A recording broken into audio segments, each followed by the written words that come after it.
The final turning of the wagon wheel that carried away her uncle's body was a sound of profound and terrifying silence. For Alara, at 16 years of age, it was the sound of the world ending. Or at least, her world. The small, hardscrabble world of a borrowed corner in her uncle's dusty cabin. A world that had shrunk to a single point of cold, clear dread. She was now an orphan twice over. A stray leaf in the teeth of a coming Dakota winter. And the wind was already beginning to bite. Her uncle had not been a kind man, but he had been a barrier. A thin, splintered wall between her and the vast, indifferent prairie. He had taken her in after her parents succumbed to the fever, fed her, and worked her to the bone, his charity measured in chores and gruff commands. Now he was gone, laid to rest in the frozen ground of the Providence Cemetery, and the barrier was gone with him. The town of Providence was built on confidence. It was a town of thick-armed men who believed in the power of the axe and the saw. Their gospel was written in the stout log walls of their cabins, each one a testament to man's dominion over the wilderness.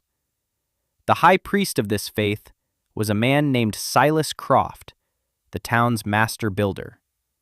He was a man whose certainty was as solid and unyielding as the old-growth oak he favored. Mr. Croft saw the world in straight lines and right angles. He believed a house was a fortress, its purpose to fight the winter, to beat it back with roaring fires and thick walls. He preached the virtue of the cast-iron stove, a black-bellied god that devoured cords of wood and in return radiated a fierce, dry heat that could hold the deepest cold at bay. For a price. The price was labor. The constant, back-breaking labor of felling, splitting, and stacking the fuel that the coming winter would demand. Alara stood before him in the town's small meeting hall, which also served as its church and courthouse. Her uncle's few possessions were being tallied, his debts settled. She was the final item on the ledger, a human debit. She wore her only good dress, a faded calico that was too thin for the season. She stood straight, her hands clasped before her, a habit she'd developed to keep them from trembling. Silas Croft looked at her not as a person, but as a problem to be solved, an untidy variable in the town's orderly equation.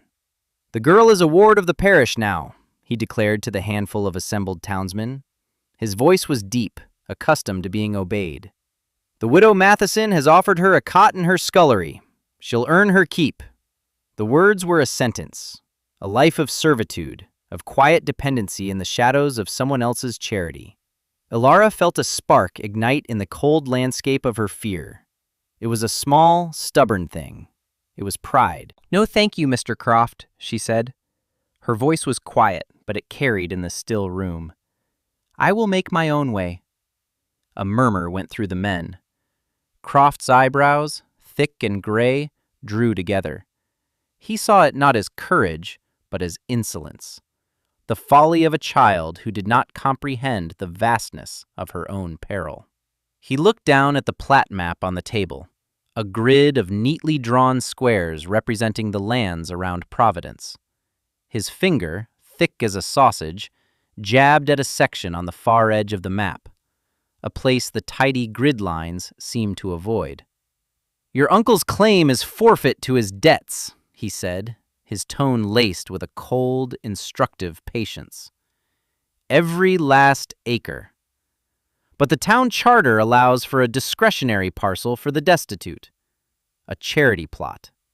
He tapped the map again. "There. Lot 47. A ravine, mostly. Too steep to farm, too rocky to build on. A creek runs through it. Worthless land. But it is yours, if you wish to refuse our charity, a fool's inheritance." He expected her to falter, to accept the cot in the scullery. He was offering her a choice between a hard life and an impossible one. He was certain he knew which she would choose.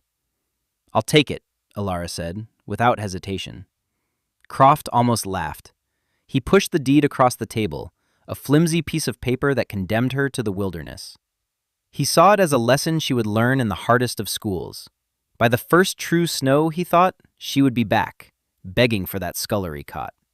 He had sentenced her to failure, and in his mind, the verdict was just. She walked away from the meeting hall with the deed in her hand and a single, small wooden chest and a wheelbarrow. The chest contained all that was left of her family: her mother's worn Bible, her father's sharpening stone, and a small, leather-bound journal tied with a faded ribbon. It was her grandmother's. Grandmother Ingrid, a woman she barely remembered, a woman from the old country, a place of fjords and long, dark winters. Denmark.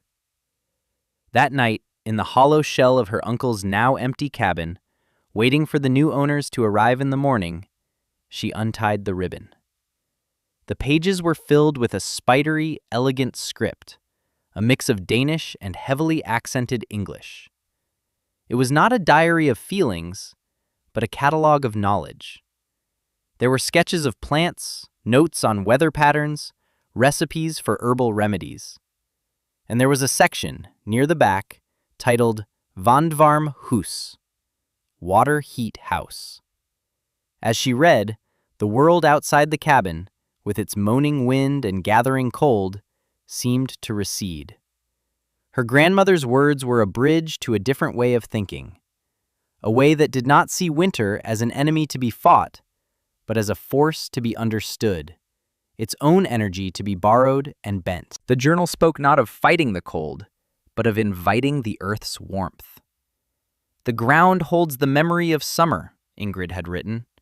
Deep down, it never freezes, and moving water is the earth's blood, always carrying this deep warmth. A river under ice is not a dead thing. It is a warm vein in a cold arm. Why fight the sky when you can ask for help from the ground? There were detailed drawings, cross-sections of a small dwelling built not beside a creek, but directly over it. It showed stone piers set deep into the banks, a raised floor suspended above the water. It described a system of vents, an insulated underbelly, and walls made not of solid logs, but of the earth itself. Sod, the thick, grassy hide of the prairie. It described a small, efficient masonry stove, a kachelofen, that sipped fuel and radiated a gentle, constant heat for hours. It was a blueprint for survival, a map to a place of safety that no one in Providence, with their thick logs and roaring fires, could even conceive of. She looked at the deed in her hand. Lot 47. A worthless ravine with a creek running through it. A fool's inheritance. Or the perfect foundation for a miracle. She began that very day. The first task was to understand the land itself. For 2 days, she did nothing but walk the ravine. It was a deep cut in the prairie, a wound in the earth carved by millennia of flowing water. The creek was not wide, but it was swift, chattering over a bed of smooth gray stones. The banks were steep, a mix of clay and rock. Cottonwoods and willows clung to the slopes, their thin branches already bare against the sky. She chose her spot carefully, a place where the ravine narrowed slightly, where 2 large, flat-topped boulders were embedded in the opposite banks, as if placed there by a giant's hand. They would serve as natural anchors for her foundation. She used a length of twine and a heavy stone to create a plumb line, marking out the dimensions of her home. It would be small, barely 12 feet by 16 feet. A shelter, not a statement. The labor was a brutal education. Her tools were her uncle's, worn and ill-fitting for her smaller frame. A shovel, a pickaxe, a bucksaw, and an axe with a handle that vibrated with every clumsy blow. She began by digging. She had to sink 4 deep holes, 2 on each bank, to set the main support piers for her floor. The ground was a stubborn mix of packed earth, clay, and stone. Each shovelful was a negotiation. The pickaxe was heavy, jarring her shoulders and spine with every swing. Blisters bloomed on her palms, broke, and bled. She wrapped her hands in strips of cloth torn from an old shirt, but the friction and the cold were relentless. The work was slow, agonizing. She measured her progress not in feet, but in inches. As she worked, she could hear the rhythmic thud of axes from the direction of the town, a sound that carried for miles on the crisp autumn air. The men of Providence were laying in their winter wood. They were fighting the coming cold with muscle and sweat, a familiar, trusted battle. What she was doing was different. She was digging into the earth, seeking an alliance with it. She found the stones for her piers in the creek bed. She chose flat, dense granite, worn smooth by the water. Wading into the icy current, her legs quickly grew numb. She pried the stones loose, some weighing as much as she did, and wrestled them to the bank. She used a crude sledge, a flat board dragged by a rope, to haul them up the slope to her building site. Each trip left her gasping for breath, her muscles screaming in protest. It was a punishing, repetitive cycle of cold, weight, and exhaustion. After a week of this relentless toil, she had 4 deep holes and 4 piles of carefully selected stones. She began to lay the piers, fitting the stones together like a puzzle, using a thick mortar of clay and creek sand to fill the gaps. She had no level, only her eye and the steady line of the horizon. She checked her work constantly, stepping back, squinting, ensuring the tops of the 4 piers were as even as she could make them. This was the foundation, not just of the house, but of the entire idea. These 4 stone legs had to be unshakable, rooted deep in the earth of the ravine, strong enough to hold her life through the coming storms. Her work did not go unnoticed. One afternoon, Silas Croft rode out on his horse, accompanied by 2 other townsmen. They stopped at the lip of the ravine and looked down. What they saw was a lone girl, caked in mud and clay, wrestling stones into place beside a creek. They saw a scene of desperate, pointless labor. "What is this folly?" Croft called down, his voice echoing in the quiet ravine. He did not bother to dismount. Ilara did not stop her work. She placed another stone, tamping it into the clay mortar. "I'm building my home, Mr. Croft." One of the men beside him snorted. "Building a raft, more like. That creek floods in the spring, girl. It'll wash that whole pile of rocks away." "The damp will be the death of her before that," the other man added. "Living over open water? She'll catch her death of lung fever by Christmas." Croft watched her for a long moment, a look of grim pity on his face. He saw her ragged clothes, her thin frame, her stubborn, foolish industry. He saw a child marching proudly toward her own demise. He was not a cruel man, merely a certain one. His certainty told him this was wrong. It was a violation of every principle of sound construction he held dear. "This is not how a house is built, Ilara," he said, his voice softening slightly, taking on the tone of a teacher correcting a witless student. "You build on high ground, on a solid foundation. You fight the damp. You don't invite it in for supper. Abandon this. There is still time. The offer from the widow Matheson still stands." "I will see this through," she said, her voice flat, devoid of argument. She did not look up at him. She was focused on the next stone. Croft shook his head. He had done his duty. He had offered her salvation, and she had refused it. He turned his horse and rode away, the other men following, their laughter drifting back down into the ravine. They would tell the story in town that night, the story of the orphan girl building her own tomb over a frozen creek. Their mockery was a cold wind, but it did not touch her. She had her grandmother's words, She had the blueprint, and she had a resolve that was hardening, day by day, into something as solid as the stones she was setting. With the piers complete, the next task was the floor. This was the most critical part of the design, the very heart of the Van Warm Huis. It was not merely a surface to walk on, it was a heat exchanger, a membrane between the living space and the life-giving warmth of the creek. She felled a dozen small cottonwoods from further down the ravine. They were not ideal for building, their wood being soft and prone to rot, but they were what she had. She could not fell the great oaks on the prairie above. She hadn't the strength or the skill for such a task. She spent days with the bucksaw, its rhythmic rasping the only sound besides the creek's murmur. She sawed the logs into beams and rough planks, her inexperience showing in the uneven cuts. It didn't need to be pretty. It only needed to be strong. She laid the main beams first, spanning the distance between the piers. She notched them carefully, fitting them together with a precision that belied her crude tools. Then came the subfloor, a layer of thick planks leaving a gap of nearly 3 feet between the wood and the surface of the water below. This was the plenum, the chamber where the magic would happen. The journal was explicit about the next step: insulation. You must wrap the house's belly in a thick coat like a bear's fat, Ingrid had written.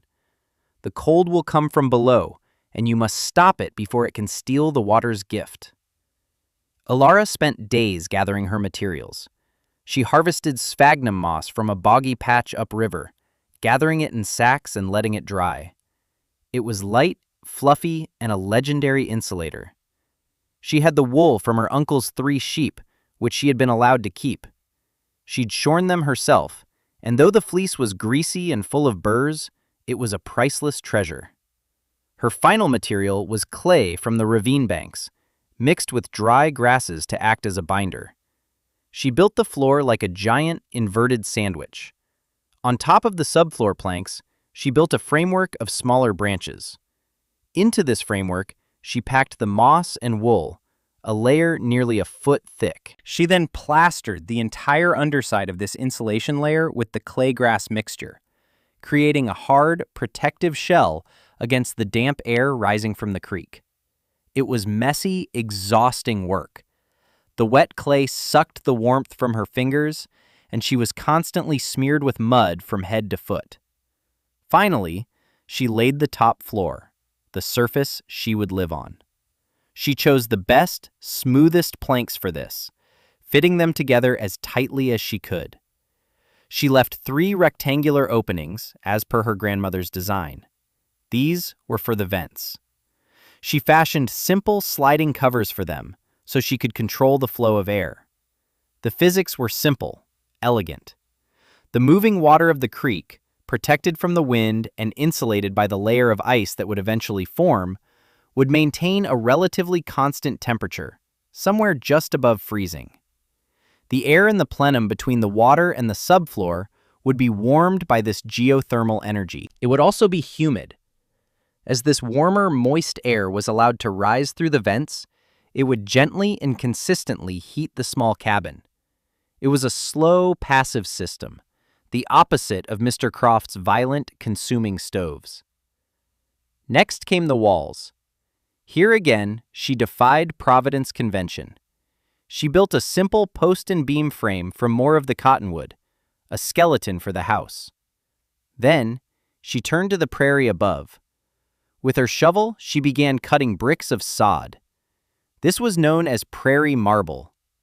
Each brick was a dense rectangle of earth, a foot wide, 2 feet long, and 4 inches thick, held together by a tangled, centuries-old network of grass roots. They were incredibly heavy. Cutting them was hard, but lifting and carrying them down into the ravine was a new level of punishing.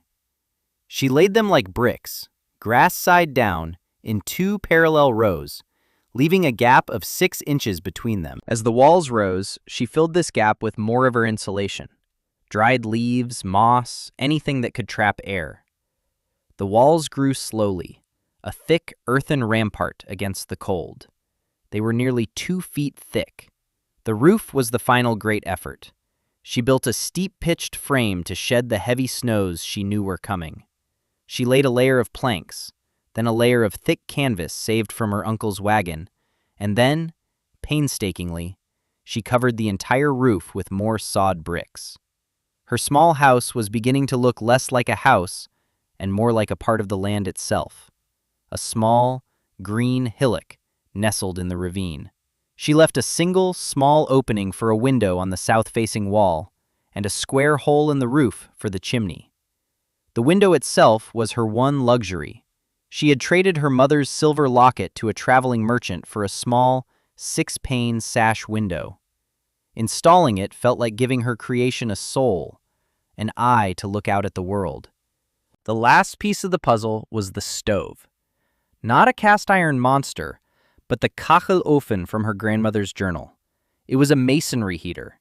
She built it in the center of the cabin, a squat, solid tower of flat stones and clay mortar. It was a complex design, with a winding, convoluted series of internal passages for the smoke and hot gases. The principle was thermal mass. Instead of letting the heat rush up a chimney, the design forced it to snake through the stone and clay body of the stove. The masonry absorbed the intense heat from a short, hot fire. Then, for hours and hours after the fire had burned out, it would gently radiate that stored heat back into the room. It was efficient. It used a fraction of the wood a cast-iron stove would demand. She lined the firebox with clay she had fired herself in a pit kiln, creating crude fire bricks. It was a clumsy, amateurish construction, but she followed her grandmother's drawings with the faith of a true believer. By the time the first snow flurries began to dance in the air, the house was complete. It was a strange, humble-looking thing, half buried in the earth, its sod roof already dusted with white. It looked ancient and new at the same time. The people of Providence who passed by on the high road saw only a mound of earth, the girl's folly. They shook their heads and hurried home to the reassuring roar of their own fires. They did not know they were looking at their own salvation. Ilara moved in. She had a simple cot, a table, a chair, and her wooden chest. She lit the first fire in her masonry stove. It was a small, hot fire of dry willow branches, and it burned for only an hour.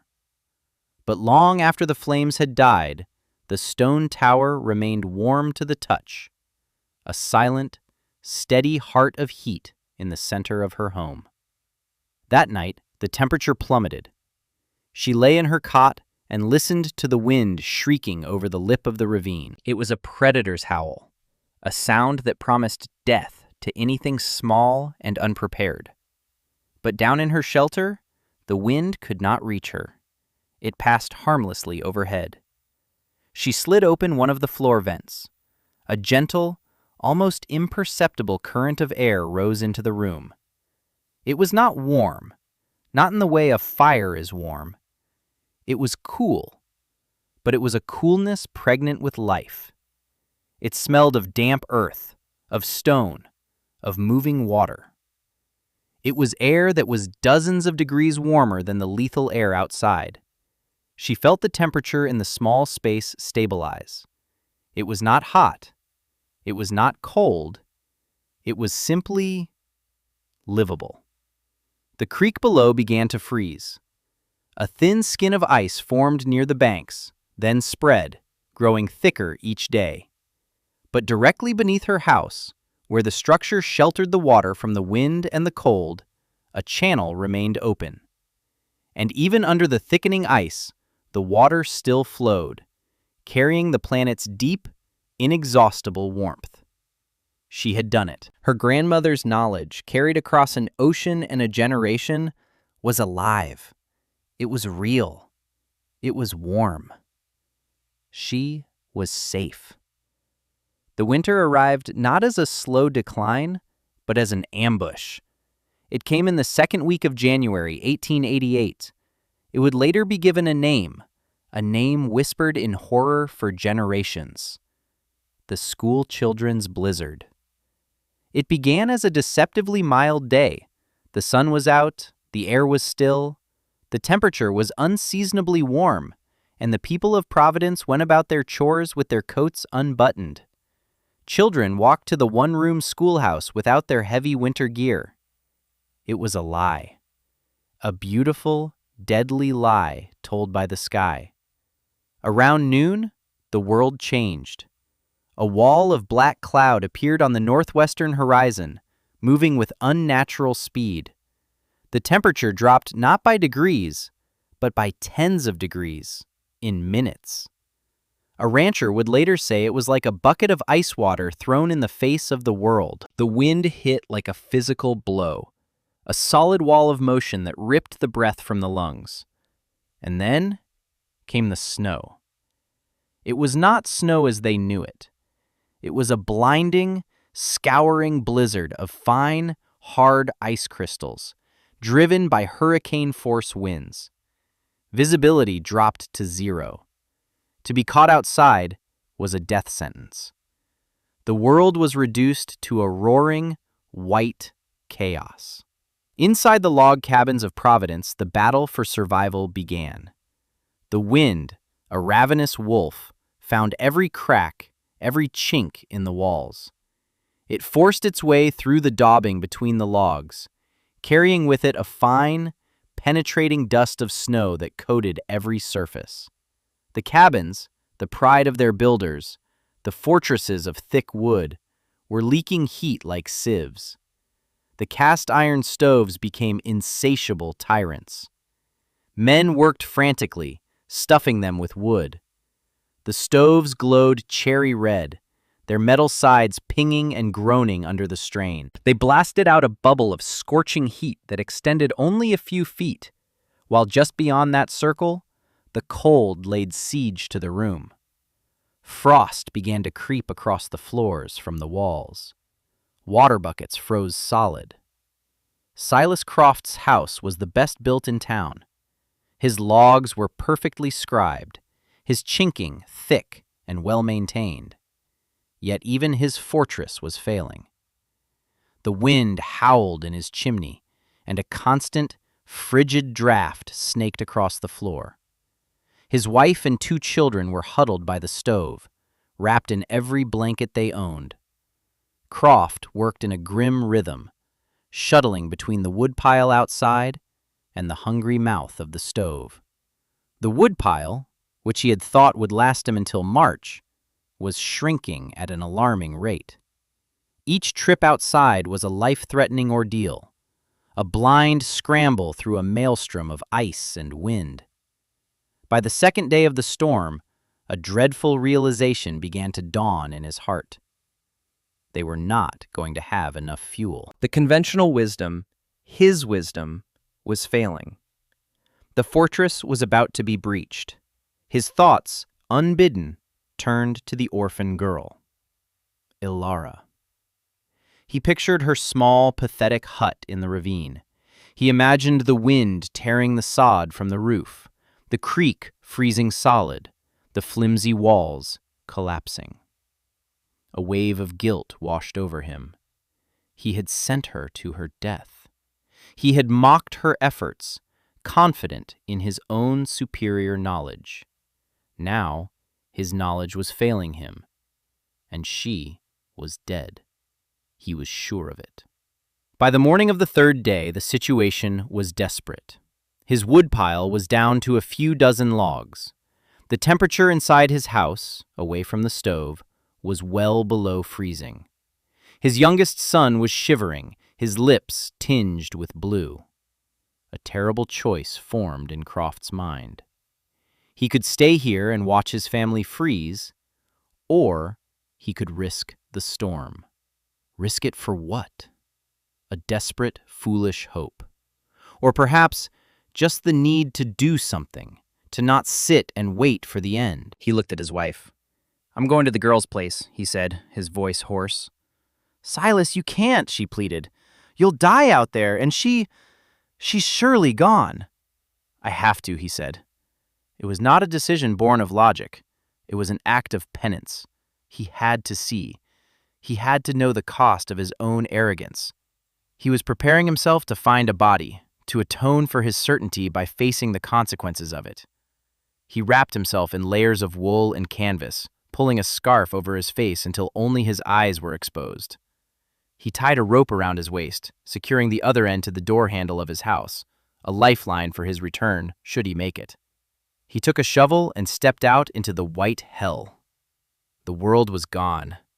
There was only the wind and the snow, a single, deafening, disorienting roar. He could not see more than 3 feet in front of him. He navigated by memory, by the feel of the ground beneath his feet. The short distance to the ravine became a monumental journey, an Arctic expedition.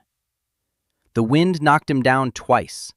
The cold was a physical pain, a needle-like agony in his lungs with every breath. He finally reached the edge of the ravine and half fell, half slid down the slope, the deep snow cushioning his fall. He was in the relative quiet of the cut, the main force of the wind screaming over his head. He was alive. He staggered along the frozen creek, searching for the mound of earth he remembered. He almost missed it. The entire structure was buried in a deep, insulating blanket of snow. It was just another drift in a landscape of drifts. But then he saw it. A thin, almost invisible plume of gray smoke rising from a small stone chimney pot that barely cleared the snow. It was not the thick black smoke of a desperate, roaring fire. It was a lazy, confident wisp. The smoke of a fire that was calmly doing its job. He stumbled to the door, a low, solid plank construction, and brushed the snow away. There was no frost on it. He pounded his mittened fist against the wood. The sound was dull, absorbed by the thick walls. He waited, his heart hammering in his chest. He did not know what he expected. Then, he heard the sound of a wooden bar being lifted, and the door swung inward. A wave of warmth washed over him. It was not the dry, scorching heat of his own stove. It was a gentle, humid warmth. It smelled of damp earth, of simmering tea, and of fresh bread. The air felt soft and alive. Elara stood there. She was not huddled in blankets. She was wearing a not huddled in blankets. She was wearing a simple wool dress. Her cheeks were pink. She looked calm. She looked comfortable. Behind her, he saw the small, impossible space. The single window was completely clear of frost, a crystalline pane looking out into a wall of white. A small kettle was steaming on the masonry stove, its stone body radiating a gentle, pervasive heat. On the table was a half-eaten loaf of bread. There were no drafts. There was no fine powder of snow coating the floor. There was only peace. A deep, steady, life-sustaining warmth. Silas Croft stared, unable to process the scene. He was looking at a miracle, a violation of all the laws of winter as he understood them. His own grand house, his fortress of oak, was a tomb of ice. This hole in the ground was a haven. He finally found his voice. It was a broken, wondering whisper. How? Elara did not answer with words of triumph or reproach. She simply stepped aside, holding the door open. It was an invitation, an act of grace.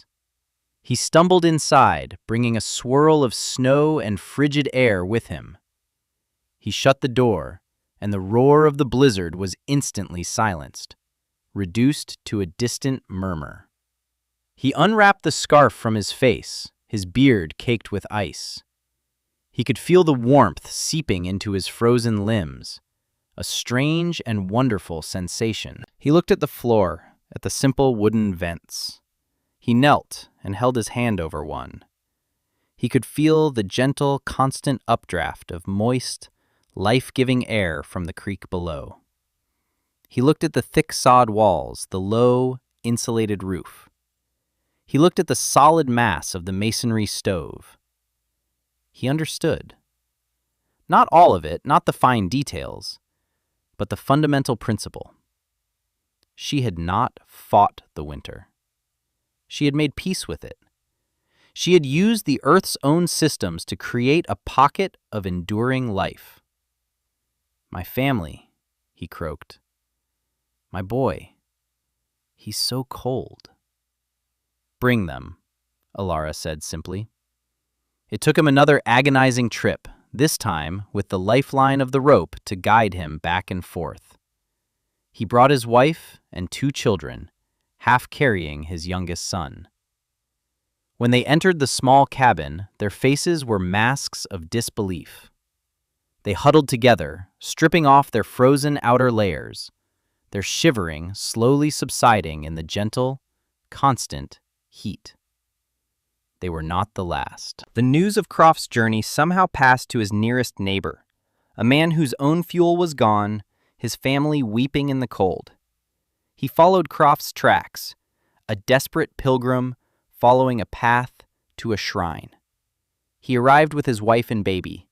Alara let them in.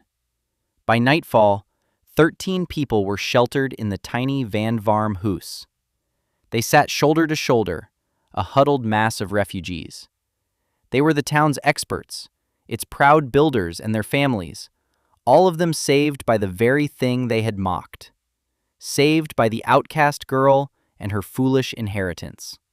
In the quiet of the cabin, surrounded by the sleeping forms of his family and neighbors, Silas Croft sat at the small table across from Alara. He looked at her, this child who had endured his scorn, who was now saving his life. On the table lay the open journal, its pages filled with the elegant script of a long-dead woman. He gestured toward it. "This is a wisdom we have forgotten," he said, his voice heavy with the weight of his revelation. He was no longer the master builder. He was a humbled student. "I called this folly. I was the fool." He looked around the small, warm room, at the people breathing peacefully in their sleep. "You have saved us, Alara. You have saved Providence." The blizzard raged for another full day, but inside the sod house, life went on. Alara shared her bread, her dried meat, and her tea. There was no sense of panic, only a quiet, shared gratitude. The masonry stove needed only a few armfuls of wood twice a day. The creek below continued its silent, generous work. When the storm finally broke, the world was transformed. It was a landscape of immense, sculpted drifts, the sun glittering on a surface of pristine white. The survivors emerged from Alara's ark into a town silenced and humbled. The cost of the storm was high. Lives had been lost. Livestock had frozen in their barns. But the core of the community, sheltered in the folly, had endured. The story of what had happened in the ravine spread faster than a prairie fire. Alara was no longer the outcast orphan. She was a figure of awe, a sage, the girl who spoke the language of the earth. In the spring, when the great thaw came and the creek roared with meltwater, passing harmlessly beneath her raised floor, a delegation of men came to her. It was led by Silas Croft.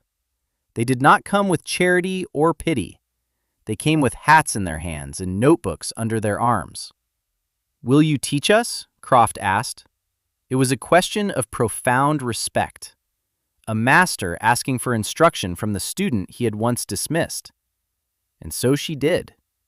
In the long days of spring and summer, Alara, with her grandmother's journal as her textbook, taught them. She explained the principles of thermal mass, of passive geothermal exchange, of insulation and orientation. She taught them how to build with the land, not just on it. That summer, new houses were built in Providence. They were not the grand, fuel-hungry log cabins of before. They were smaller, smarter. Some were built into south-facing hillsides. Others, where the land allowed, were built over running water. They incorporated thick, insulated walls and efficient masonry heaters.